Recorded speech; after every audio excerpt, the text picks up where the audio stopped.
Hi. I just figured that seeing I'm still in my finery after work, I'd share a little bit more of my story. I'm actually not in my finery. I'm in my jumper that I wore to work and my pajama pants and my Ugg boots. Because you know what? My journey was about not sweating the small stuff. So I'm not going to sweat the small stuff with what I'm wearing.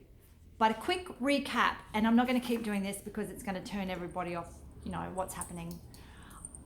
I blogged my way through the 100 chapters of this book, Don't Sweat the Small Stuff, when my life was getting out of control. So I'm up to chapter 7 today and how I interpreted that journey. I think it's about life, love, loss, and life again. Anyway, here's chapter 7. Thursday, 27th of February, 2014. Listen up. Chapter 7. Don't interpret others or finish their sentences.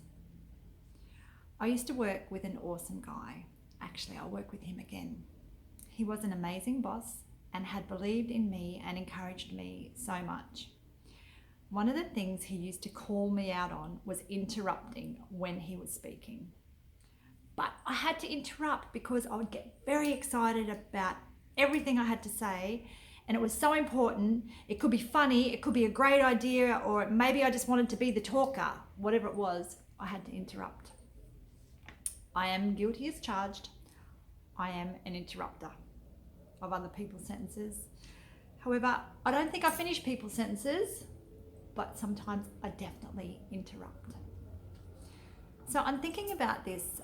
I came to the realization that for someone like me who sometimes lacks confidence, then maybe it's my way of making myself seem worthy.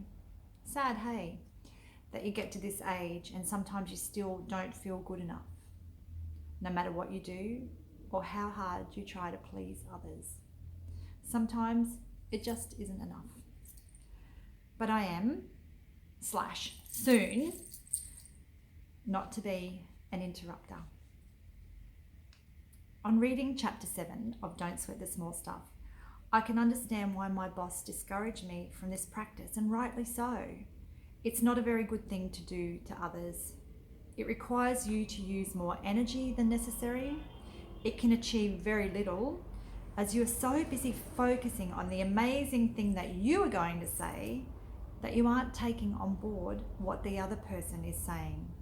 And that seems a little selfish and can become quite annoying for the person who is trying to convey their message.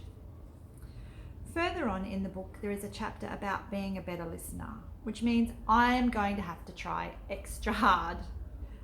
But I'm not sure if my interrupting is a deal breaker with my friends, but hopefully they will have the courage to call me on it if it is. This isn't one of the things that was a life changer for me when I was getting my shit together when I was younger. In fact, I never thought about it. But I will give it a go because on reflection, I don't always need to be the one to speak. Luckily, I'm quite self-aware, so I hope I can add this skill to my repertoire. And if Dick, and for those of you who don't know Dick yet, Dick is the guy who wrote the book, Richard Carlson. If Dick is correct, often Dick is correct, it will help me to become a more relaxed, happier person. Note to self. Imagine that you have some gaffer tape on hand and imagine taping a piece over your mouth to stop you interrupting.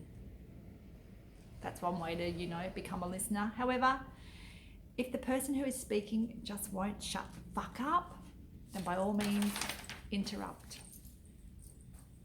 Chapter 7. Done. Bye.